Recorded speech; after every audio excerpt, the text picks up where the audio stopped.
Hi, what's up? How's it going today? Good, Sean. How are you doing? Really, really good. So I see you're sitting in our COVID world right now. I think we got you in your bedroom, which I'm thinking is probably your home office these days. Yeah, for the past year, I've just been working, living, doing everything at home from the comfort of my cozy little bedroom. I forgot to make my bed this morning. Unfortunately, this is the one time where people might actually be able to notice. Yeah, But yes, everything's life's been living at home for the yeah, past year. yeah. I'm actually at home right now too, and it's normally I have a logo in behind, and I've kind of got this blue wall that I work off behind. But right now here in Calgary, where I am, it's about minus 27, I think, at the moment Celsius. So I think it's probably minus 25 Fahrenheit for an American that happens to be watching. But yeah, it's pretty frigid right now. So the car I drive is not that great as far as frozen tundra. So, Yeah, so it's I'm worse working from over home there. too. It's worse Uh, over there in Calgary, correct? yeah, well, yeah, in the east. So how is it down there right now for It's actually not that bad. Toronto, like we're having a pretty sunny day, no snow. I'm probably gonna go for a walk later today, actually. So I that? feel a little sympathy for you guys over there Yeah, on the no West Coast. walks, no walks here. Take the dogs, and that's about it. So I mean, to look at you guys, I mean, your Pyskills. I know that you work on Python specific training, and you have a program that surrounds that. So let's start there. Let's start with taking our audience through the arc of how it is that you got to where you are now. So maybe we could start with where the idea came to you. How did you decide this was the right thing and the right path for you? Right, right. Well, Sean, I think to begin this story, we're probably gonna have to start in really right after I graduated. So, I did an undergrad in software, I did a master's in machine learning. Shortly Yep. after, I started teaching at the University of Waterloo. And personally, I was always debating on whether I wanted a career in technical education or in software development. Those are really the two career paths I had laid in front of me. And I was a developer for a little bit. I did enjoy it. The pay is obviously very good. Yep. Teaching not so much compared to development. So that From was a pay big perspective, yeah, yeah, yeah, exactly, right? So yeah. that was definitely a big factor that I had. And, there was a time where I was actually just finding myself take like far lower salaries and far lower contracts for jobs that were just more suited to what I was interested in. And so Yep. early on in my career, I would say I found that I was gravitating towards technical education and, just really a career in that area. Right. Now, one asks why Python specifically. Well, upon doing software development for a few years, I worked at a company called Bloomberg, and over there, my job was really to teach Python to all the people that were joining the company, and Right. these guys were already all engineers with like a few years of experience, and because my job was to teach people with like Ivy League degrees advanced Python principles, I actually before this employment opportunity, I didn't really realize how much of a demand there was. Hmm. And then upon this employment opportunity, I realized that even people with a ton of programming experience can still benefit from learning some of the nuanced concepts in Python. And from there, I started a business, and I was originally on as a partner in another company, and it was growing pretty well. And now that I had some professional experience with a skill that I Yeah. found to be valuable, as well as the business experience, seeing a company grow, figured, what the heck, why not? Let's take my own shot. And yeah, that's kind of what brought me to where I am today. So when you started this business, or you started working with another business, was it a training company specifically? Like, was it doing the same kind of thing, or was it something completely different that you were just learning business skills from? No, yeah, it was a technical education company. They were really a boot camp that were focused on getting Okay. people without CS experience jobs in the field of computer science. Yep. And yeah, my job really there was to like hire all the trainers, manage all the staff, marketing, sales, you name it. I had the whole shebang under my plate, and things started going poorly once COVID, kind of came in the dawned. I would say like I left there shortly before the COVID situation Yep. got big. Yep. But yeah, at that point, I was like, okay, well, this is directly the same industry that I'm targeting, same skill set, same everything. So, I'm It young, why not seems take to the be a risk? good fit, right? Like you have a fit with regards to the fact that you were obviously got the educational background, you've got the teaching background, which helps from the just even working with an organization that provides education. So you kind of get that side of it, and you get the technical side of what they're training. So it seems to be a pretty synergistic path to take. Yeah, no, I think that's the perfect word to use, synergy. I think the way I look at it is a lot of things seem to be lining up, and a lot of my cards happen to be, I don't know if being played right is the right way to say it, but yeah, things seem to be, the stars seem to be coming together. So yeah. Okay, cool. So tell me what your ideal customer would look like. You've got a training program. Now, actually, I mean, to clarify, is the training program one that is purely online? Is it a mixture of instructor-led through video conference, or is it in person, assuming in a non-pandemic situation? Right.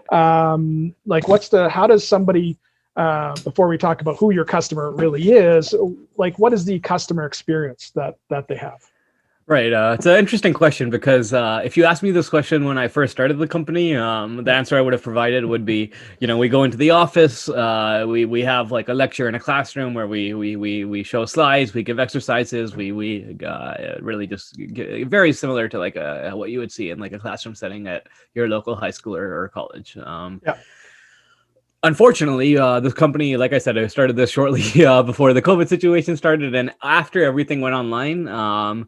Although that is the model I do plan to eventually return to, all the customers that I've currently had and all the classes that I've currently done have actually been online through, interestingly enough, Zoom in a very similar manner that we're doing here. So I have screens, I have slides that I share, and then the experience I would say is definitely a little choppier. I think a part of teaching is very much related to like the in-person experience.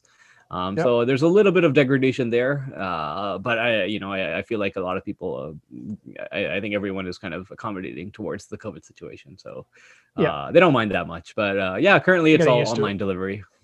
No, I understand. I think all businesses, ours included, had a shift from how they operated pre-COVID to post-COVID, and going online and doing video conferencing and those kinds of things. I think people in business watching this are experiencing the same thing that you're experiencing or you experienced and we experienced. And there is a difference between being face to face with someone in person and face to face with someone over video.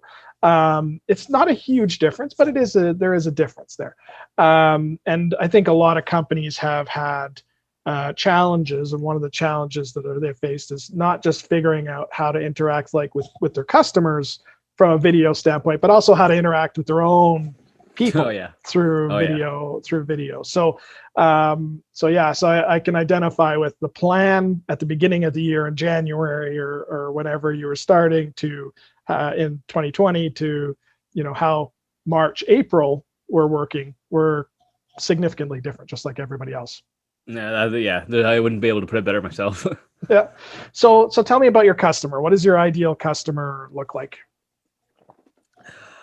Thanks. So I would say that our primary target market right now is we're looking for any company that has to be as broad as possible right now. Any company with a strong Python development talent.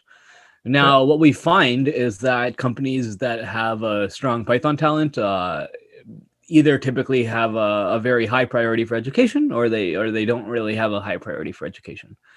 And so I would say really I look to target any company that uses Python extensively. But what I typically find is that the companies that resonate a lot more with what I'm offering are the ones that have like educational initiatives, budgets for their employees that offset some costs for whatever courses they take.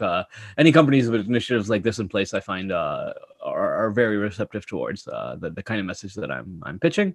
Right. And as far as the size goes, I typically try to target mid to larger companies. I feel like companies with less than 10 to 15 people, really, I mean, they don't have kind of the capital to invest in like an educational luxury to some degree. You can consider it a luxury to some degree. And so, that's largely the market that I'm looking for. Yeah. Okay. So it's mostly focused on your customer would be a buyer or probably a leader, a technical leader. At a larger let's say mid to large, like you said, mid to large size, but a company that has, let's say, educational budget capability, and a decision maker that runs a technical team, so would understand the fact that, because outside of the technical team, probably not very many people in those companies know even what Python is or whether they use it or not, and has budgetary control.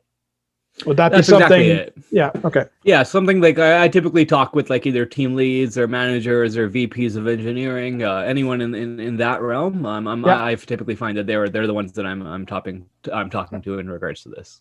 Yeah. Okay.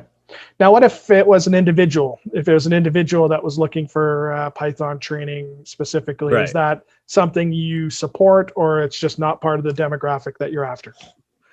Right. So, just a small funny backstory behind this. You asked me like where all this came from. One thing I did leave out was when I was younger, I would say in my early 20s, when I was in my undergrad, I actually ran a small tutoring company that was actually quite successful. I had around like 6-7 tutors working underneath me.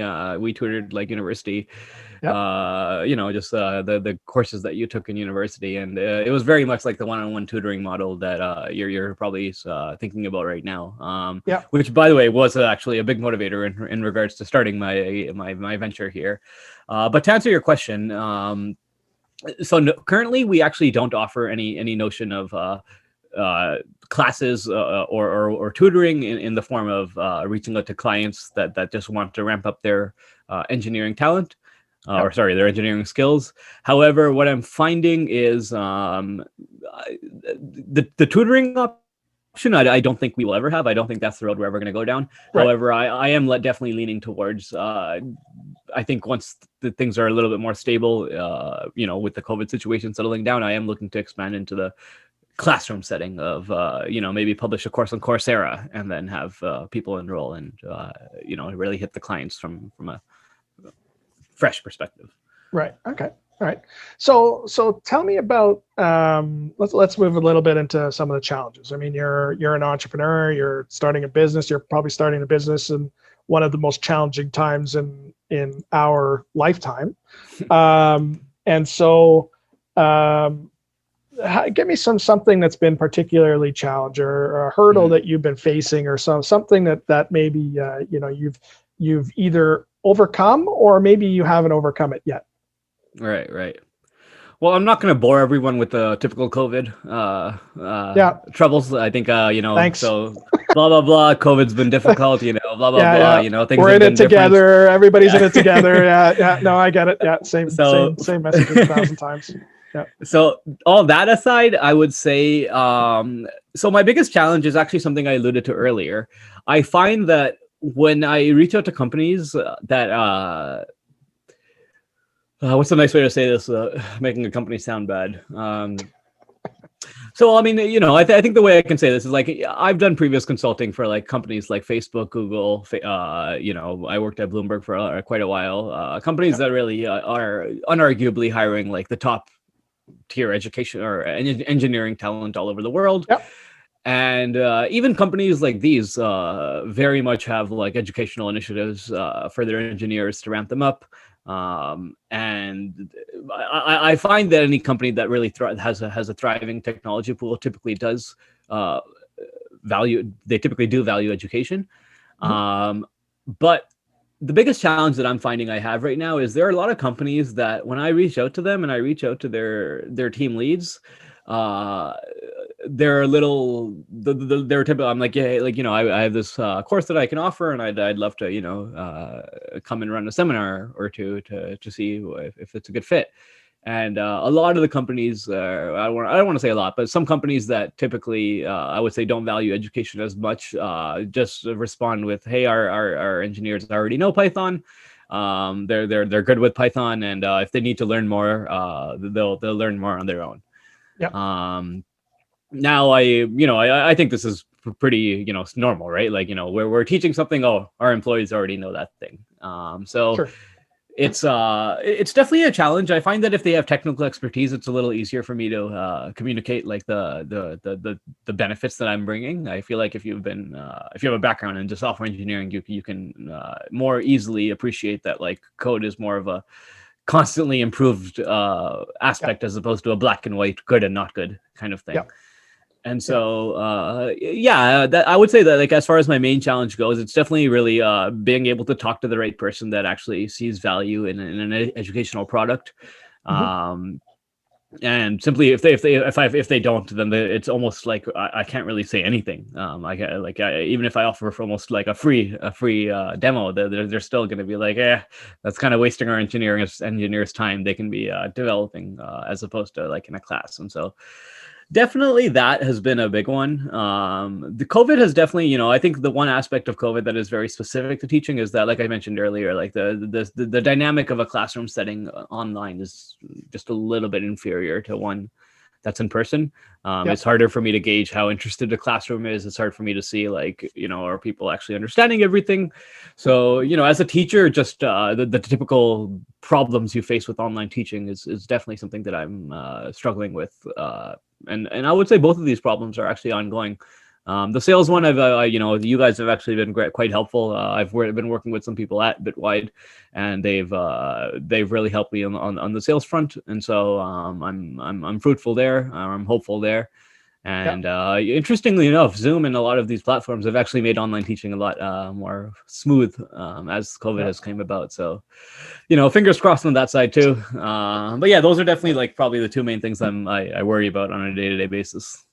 It's interesting because there's a few things that I've noticed or that we've noticed is similar. Is that one, that when we're trying to sell our services to an organization, one of the automatic responses, because human nature is such to, when you're being sold something, is to automatically say no, right? Like we just have this automatic response, which is a no response to somebody trying to sell us something, regardless of whether it's something we need or not, or are actually open to this. We have a no response as a standard. And so you have to overcome that no response that automatic no response in your sales calls. But at the same time, I've found that from a personal experience standpoint, that CEOs and senior leaders of an organization that are heavily educated or highly educated often prioritize education within the organization. In their hiring, it's a critical factor, and usually or oftentimes it's a mandatory component of it, right? You got a highly educated senior leadership group. If you want to be in there on the development team, you have to have a computer science degree or better, right? And if you're not educated, so if you have a senior leadership team that is predominantly not educated, with post-secondary education specifically, then they deprioritize that, right? They generally put more value on pure experience, less value on the educational experience. And educated people put more value on the educational experience and the structure and everything that provides, and less value on the work experience. And if you can have both, then great. So yeah, it's a couple things where I can identify that, or you probably have seen that. Whereas if you're looking at an organization that is not prioritizing the value of education that you're providing, if you were to look at their senior leadership team, I would be willing to bet that there's probably an element of that lack of education or post-secondary education specifically, right? Yeah, just to comment on that ever so briefly, I think there's two aspects that I two categories I find myself in when I'm in the situation. And yeah, one of them is exactly what you mentioned, where you have that dichotomy of either tech leadership or not. And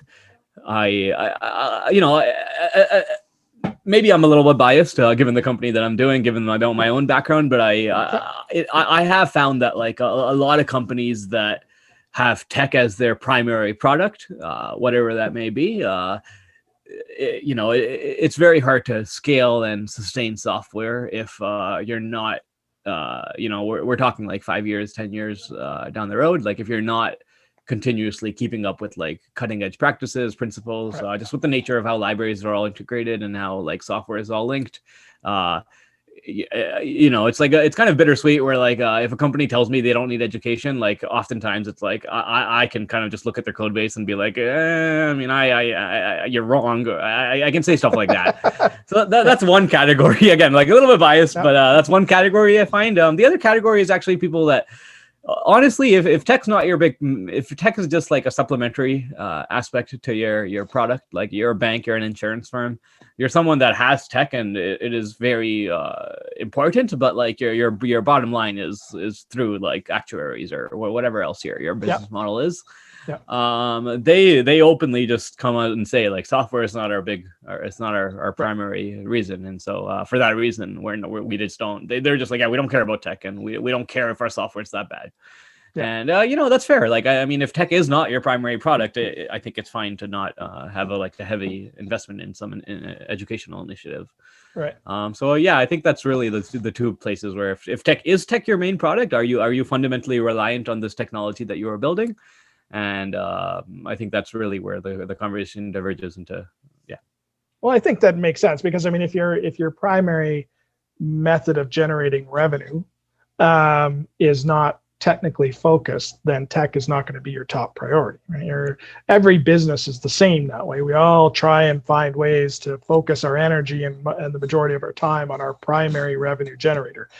And when it comes to the bias that you have, of course you have a bias, but your bias, anybody's bias, doesn't matter. We all as human beings have our biases, and that comes from our experience, right? So your experiences that you have experienced over the course of your life have created those biases, right? I mean, you can talk about it on any part of our societal challenges that we have, whether we're talking about race, or we're talking about religion, or we're talking about work experience, or we're talking about whatever. All those biases have come from our personal experiences. Yeah, no, you're preaching to the choir. I couldn't agree more there. I actually, in my master's, I did a lot of it in behavioral psychology, and so I studied like addiction and habits and those aspects. But a lot of it was very tied to like what you're talking about. And yeah, no, I couldn't agree more. I think that, I mean, that's kind of why I started this, right? I had a bias, and I'm like, you know what? I think this is valuable. I think I was a little stubborn. I was like, I think this is something that I can provide value with, and like you said, just a bias that I stuck with and see where it goes. Yeah. Oh, perfect. So take me through how you sell. So we've kind of defined who your buyer is and what your product is. So take me through the process. And you mentioned, I know we're involved in a little bit of that process, but take me through how you go about actually getting in touch with your buyer and what that process looks like. Sure. Right now, I would say we have two main, buckets of potential clients or ongoing clients that I'm currently working with, and typically the way it works is it always starts with me or I have a sales associate that helps me just really find companies, and really we're looking at companies that just have a large engineer and specifically if we can get there a large Python talent.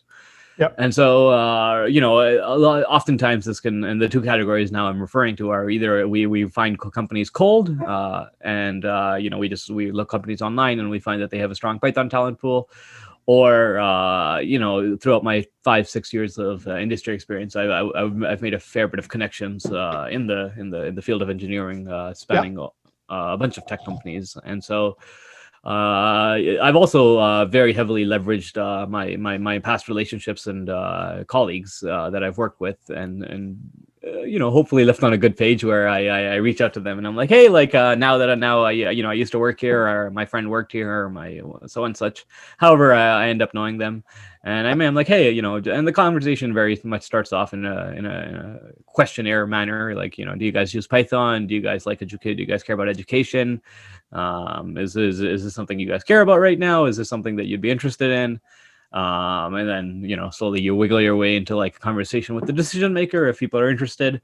And then, I'll have a demo, I'll have some past lectures, I'll have some other clients that I'm working with. And then from there, I typically, the conversation really is like, okay, well, if you are interested in this product, we have some standard courses that we can present that teach what we think is valuable. But then we can always, the conversation typically does flow into like, okay, well, we also have a need for like AWS, or we also have a need for like machine learning or whatever need the company has. Yep. And as long as it's within our realm of expertise, we also offer the ability to create custom courses and deliver custom material. And so that's actually something that we're working currently with Walmart on. They really enjoyed some of our previous introductory courses, and so now they're getting us to write a very customized course just on niche Walmart technologies on how they Right. specifically use Python. Oh, very cool. Yeah, so that's yeah, cool. that's really how it goes. And the other aspect is Yeah. just reaching out cold, and then trying to inquire that way. That's pretty fun. Yeah, that's a good time when you're doing the cold calling. I know that's always the most fun part of the sales process. So if you're reaching out, now one of the things I noticed in some of the questions that you asked in your questionnaire, they're kind of loaded questions, right? Like if you say, do you does your company value education, or do you value education? Obviously, the answer is going to be yes, even if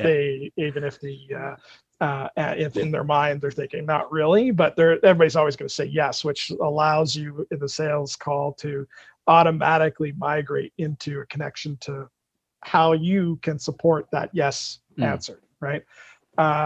So it's interesting. Some of those questions that you ask are obviously specifically designed because you know what the answer is going to be. It's for us, it's sales, right? So we know when we start talking about some of the challenges that organizations face, we always know that sales is going to come up in there, right? Like that's just because that's a challenge that everybody faces.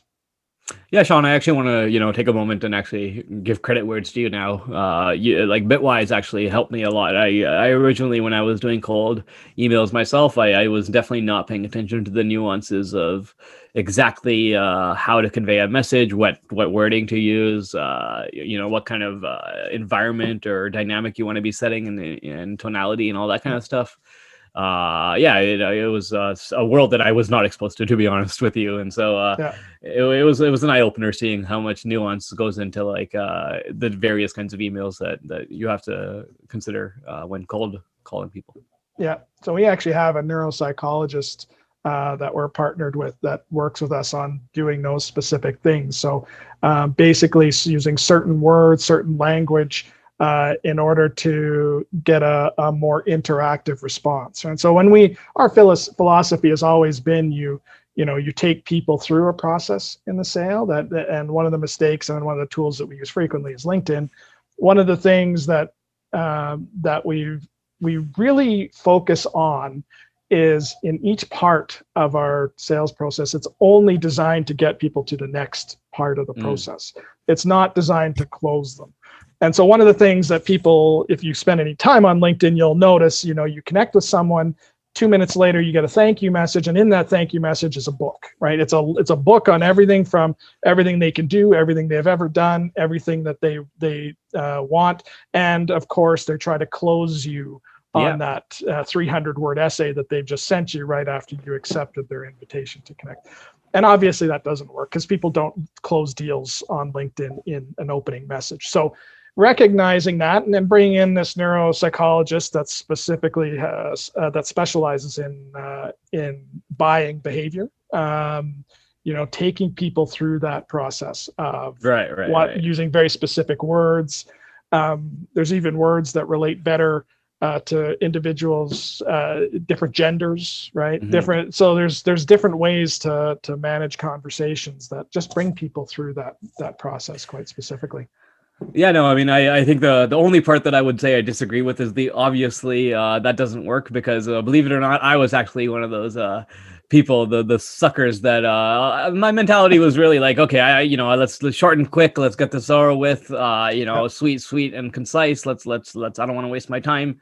And my success just was not that high because I was sending them like my life story after hello.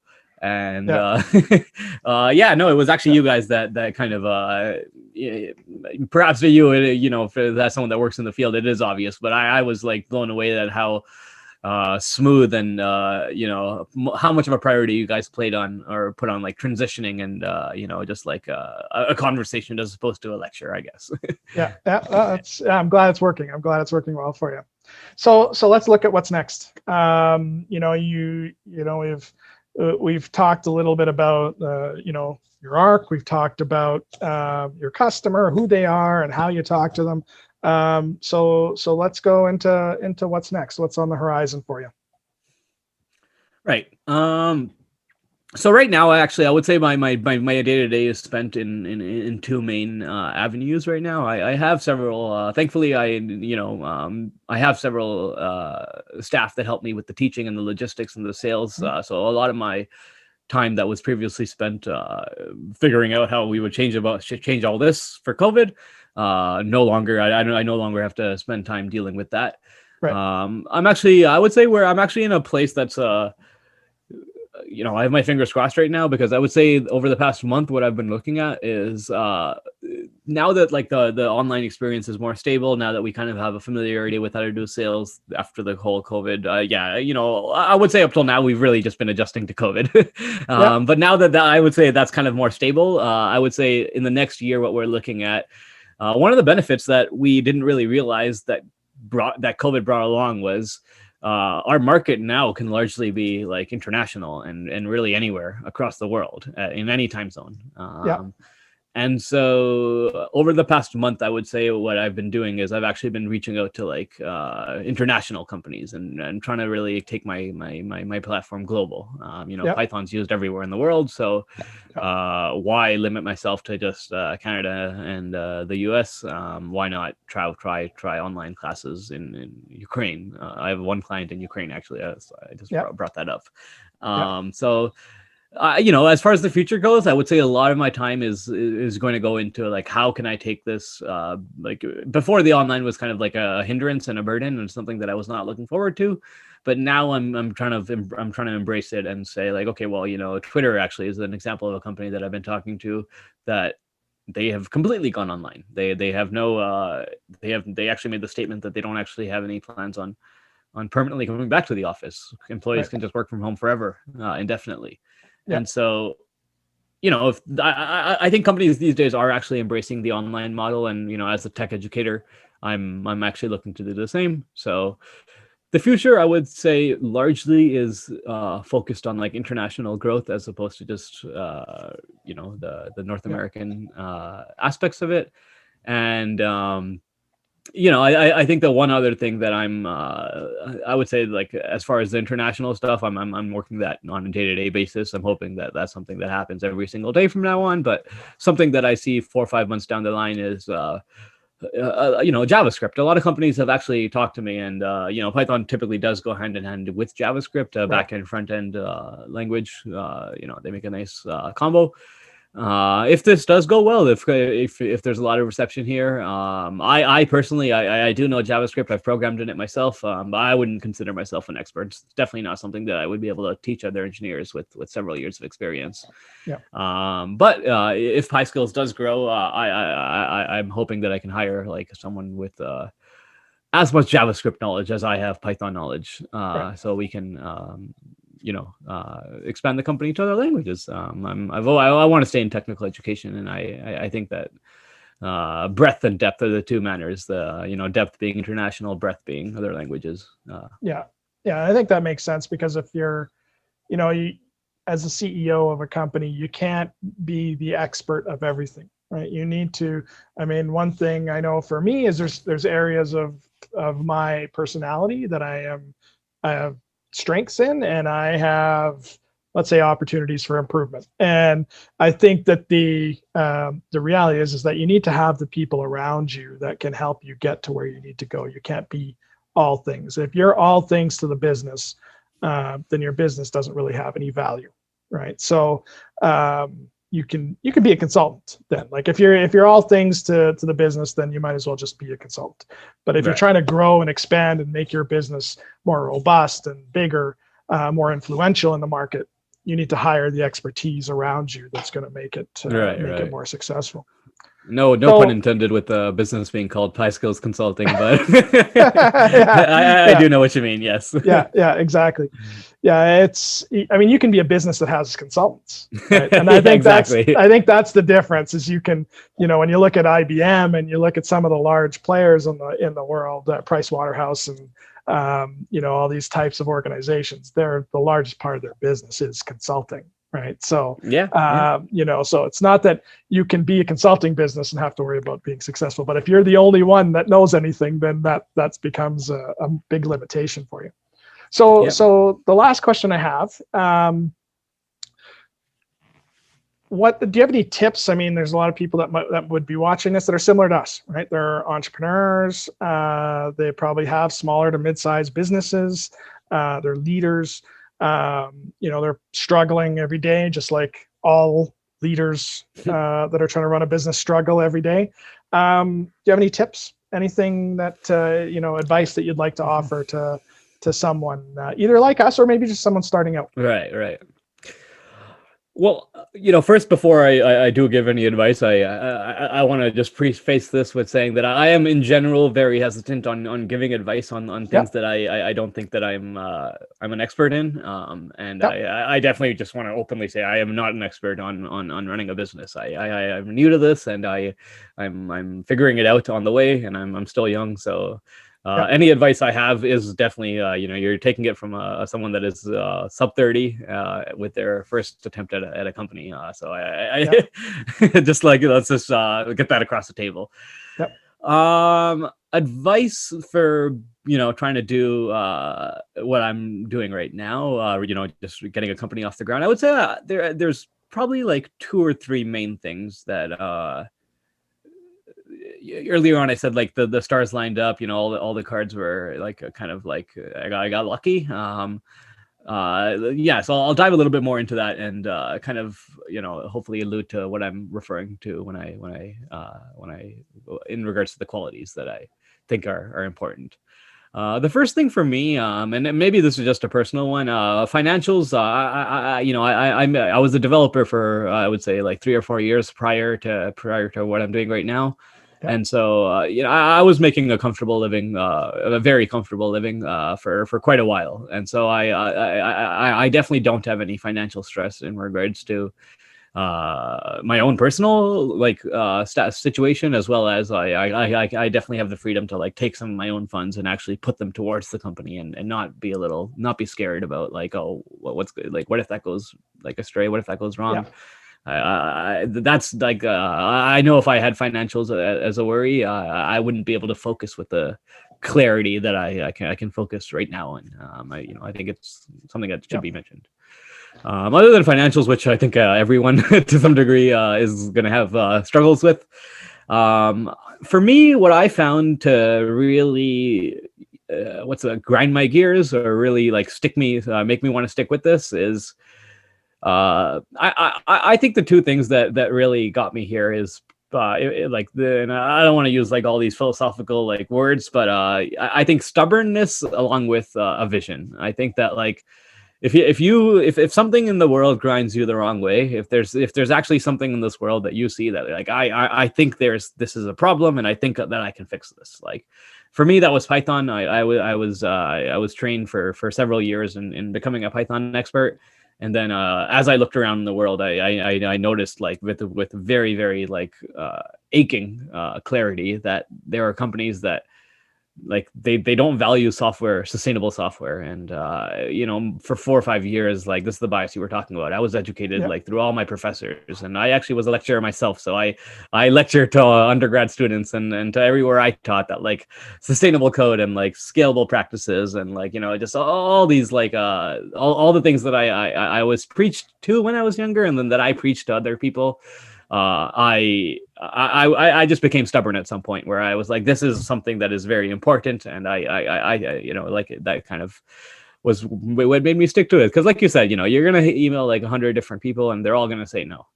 Well, after 100 no's, I would say it's demotivating, and it's hard not to call it quits. And I was at that place several times in my career with Pyskills, and I think the thing that made me stick through it was.